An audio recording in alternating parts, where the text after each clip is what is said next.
Greetings and salutations. Welcome to Knife Chats with Tobias. So what do you think? This is one of my latest eBay finds. It's one of those picnic knives. It's basically something that is a glorified Laguille style knife. They love to put the B on these things. This is another knife that was obviously made in Pakistan. Let me explain something here. I have this weakness called eBay. And one of the things I love to do on eBay is type in the word knife. Late at night, I'll just type in the word knife, and then I will limit my search to United States only. So I'm looking for something that will ship from the United States, and then I will set it to go to auction only, and then I will go to time ending soonest, and then I'll just start breezing through the list and see anything that pops out that looks pretty cool.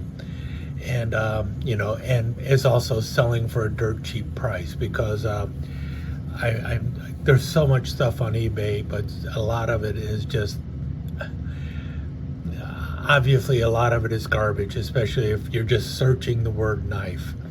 And I make no illusion when I see these knives. I know right away that this knife was not made in the United States, even though it is shipping from the United States. And I'm familiar with this seller. This is one of many sellers that I end up seeing on eBay late at night. The seller is named Rodystan, Rodystan.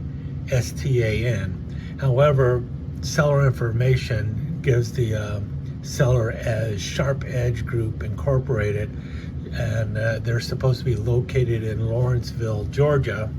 But as we can see right here on the front of the box, it is shipped from Usman, Zafar, and Mount Pleasant, West Virginia. So what we have is a knife that is being made in Pakistan and then shipped to a distributor here in the United States. The distributor has multiple eBay's channels, I believe, or eBay sites, and they sell them. They sell the knives through eBay, and this particular knife was described as a Rodystan handmade D2 blade folding pocket knife, and the wood here is supposed to be rosewood. So the blade here is D2 steel according to the site, and this is rosewood. What I like to think of it is, this is Pakistani D2 steel, which means, is it D2 or is it called D2 simply because that is the big name in steel coming out of China and Pakistan these days? Everything is coming up D2. Have you noticed that recently? So this is now D2. And rosewood is always a very popular wood. My feeling is what we have here is known as rose pallet wood.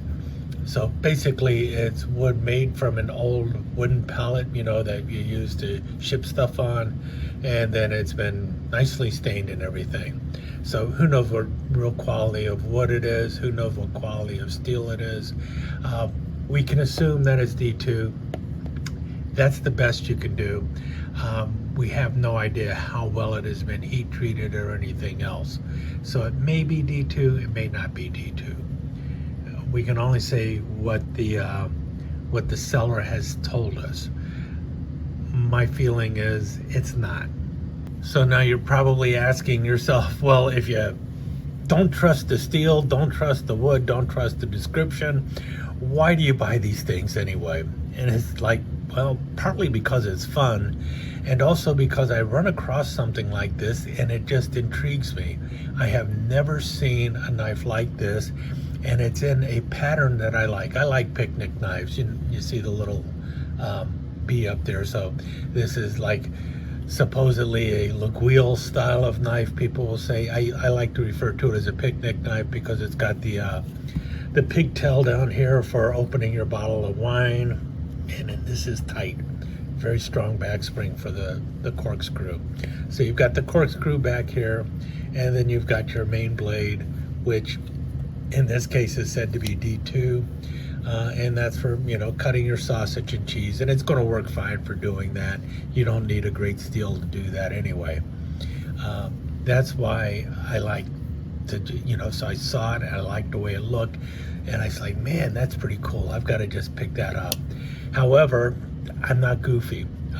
When I first saw the knife, it was like 34 seconds left on the bidding, and I wasn't paying too close of attention. And it's like, wow, that's pretty cool. And someone had already, the bidding had already gone up to like $8 or something. It's like, okay, I'm going to go ahead and put in a bid for this.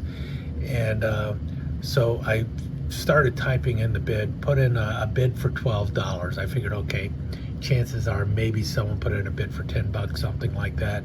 So I put in a bid for $12, but before, I was just too slow putting it in. By the time I hit the button to submit it, the bid had already closed, and someone got the knife for $8. And it's like, man, I was a little ticked. It's like, I really wanted to see what that knife was like. And so it's like, okay, well, let's see if I can find another one. So I started scrolling and scrolling and scrolling, and Roadie Stan was selling another one of these knives 4 days later. It's like, okay, cool. This is going to work even better, because now instead of buying it on a Friday night, I'll be buying it on a Tuesday night.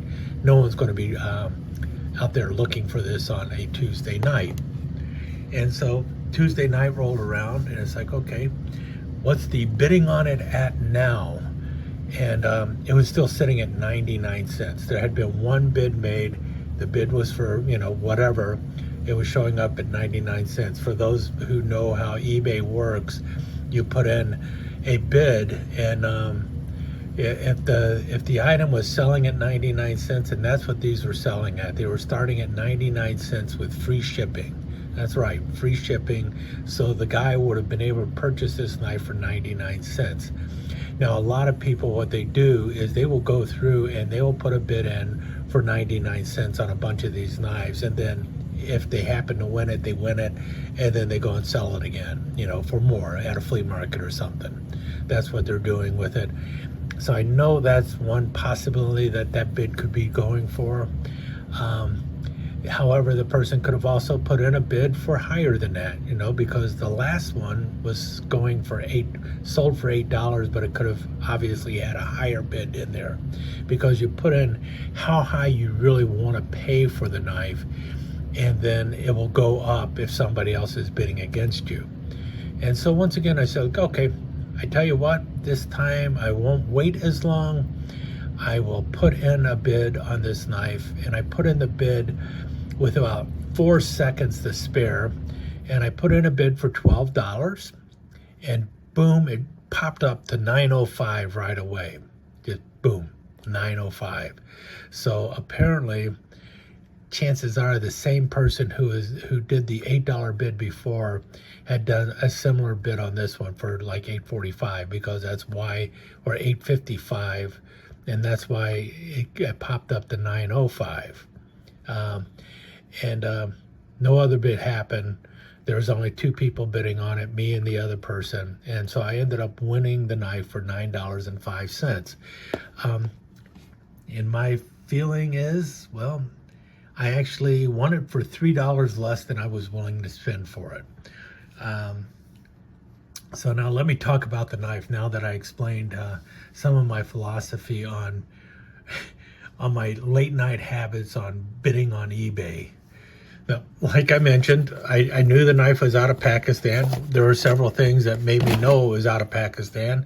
Number one, the seller, the fact that it also is not marked, the writing on the description and everything. And this knife had about 20 different photos of the knife. So you had a lot of photos of the knife, including the handmade leather sheath that was custom made for the knife.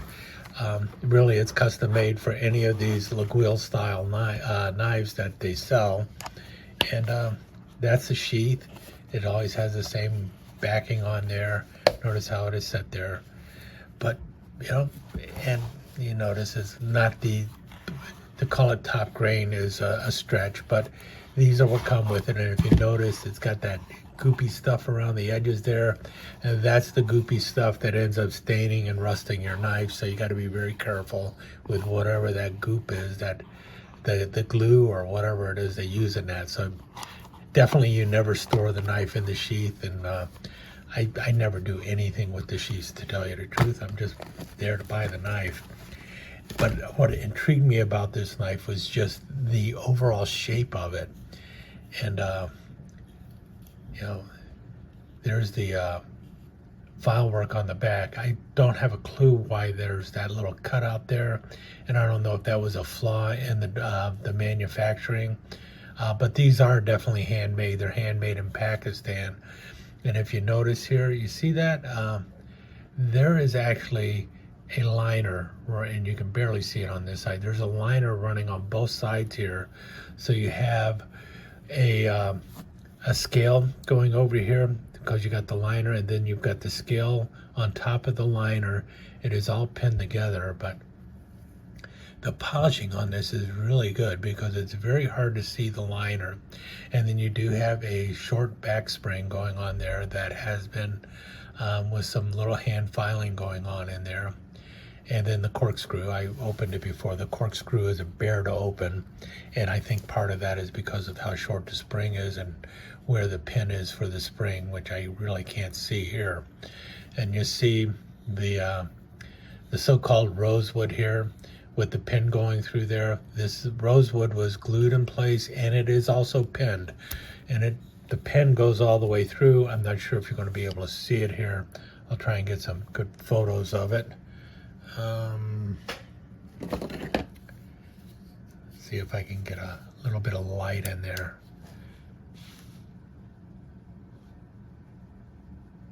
Let's see if we can see the pin. Yeah, right there is the one pin. The pin on this side is much easier to see than the other pin. But both pins are in there. It goes all the way through the liner. And I wasn't sure about that the knife had liners until I actually looked here. And then I could see that there is an actual liner here. And part of the purpose of these liners is actually to hold the blade in place. If you notice, there's no wobble in the blade. And part of the reason for that is the liner, especially on one side, if you notice here, it pops out a little bit.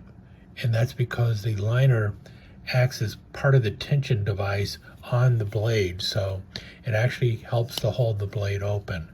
The blade does not lock at all. I was hoping that it had a little bit of a lock, and it does look like it should have a lock. If you notice right there, there is a little bit of a bump in there. See how the bump is there? But there's nothing on this end that actually made it up to, so it doesn't actually lock underneath the B, which would have been pretty cool. And that's what I was hoping for. Got a little bit of a saber grind going on there. The blade had a burr all the way along the edge here, so I took a whetstone and I knocked off the burr. To say the blade is sharp is still debatable. I mean, it's sharp enough. I mean, if you're going to cut cheese or cut sausage with it, you'll be able to do that. You're not going to be able to cut a tomato with it very well, though, not without sharpening it a whole lot better. And I thought at first when I got the knife that it actually was hitting on the back spring, but it does not. If you notice right there, you can see it. It does not hit the back spring. I thought it did at first, but you can actually drop this without worrying about the blade hitting hitting the back spring. It does hit here, but the edge of the blade does not get caught on the back spring, which is pretty cool. All in all, it was an intriguing knife, and it's also a very heavy knife because it is steel all through. I don't know if it's stainless steel or what, but it is steel all the way through. And I know that because a magnet sticks to any place to this knife that you put the magnet. So I know the blade is steel, And I know everything about the handle and everything is also steel. The corkscrew is also steel. It's, at least I believe the corkscrew is steel. Let's check the corkscrew again. Here's the corkscrew. The corkscrew, it is not magnetic. So the corkscrew is not magnetic, but everything else on this knife is magnetic, so definitely steel. But this is a probably like a 304 stainless steel. And that's probably the biggest problem with the knife, is because of how much it weighs. This knife would be something I would love to see some other company make, but with different materials, because I really like the layout of the knife. I would love to see something like this coming out of a company in Spain or Italy or France. I doubt an American company would come up with something like this, but this is a really cool design. I like the way it is. I like the handle, the scales that are on the side. What I would love to see in it, though, is the blade locking underneath the beam. That would help out a lot if the actual locking mechanism was in place and worked, so that the blade would hold a little bit better.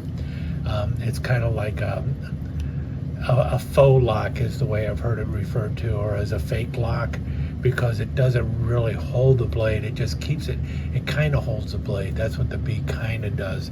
I'd like to see that work. The shape, everything else is great, but if they were to do that, put in a little bit better of a steel blade, or at least a known quality of a steel blade. I know they said D2, but the knife is not marked anywhere, so we have no idea what any of it is. It would be great if, instead of steel covers here, if these were made out of like a lighter weight aluminum or something. Of course, then that's not as strong, but titanium would be man. For titanium, you're talking about $150 or something. Would that be something someone would be willing to pay that kind of money for? Depending on what the steel is in this thing. I would be willing to pay over $100 for a knife like this if the material was right. But it's one of those things. It's like such a cool design, and it's in a budget knife. I just wish it was in a much. I wish somebody who put out higher end knives would come up with a design like this. That's what I have to say about it. As it is, that's just a cool knife. That is something that is going to look good with all the other picnic knives in my collection, and that's why I got it. I like picnic knives. This one's just something different, a modern take on the old Laguille picnic knives. Maybe a French company needs to do something like this. Anyway, with that said, I will let you go. I know I rambled a long time, but especially when you consider I spent $9.05 with free shipping for this knife. A knife like that should not give a person that much pleasure for $9, but it does. Oh well, I'll let you go.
let me take just a second to thank you once again for dropping by and spending a few minutes here at Knife Chats with Tobias.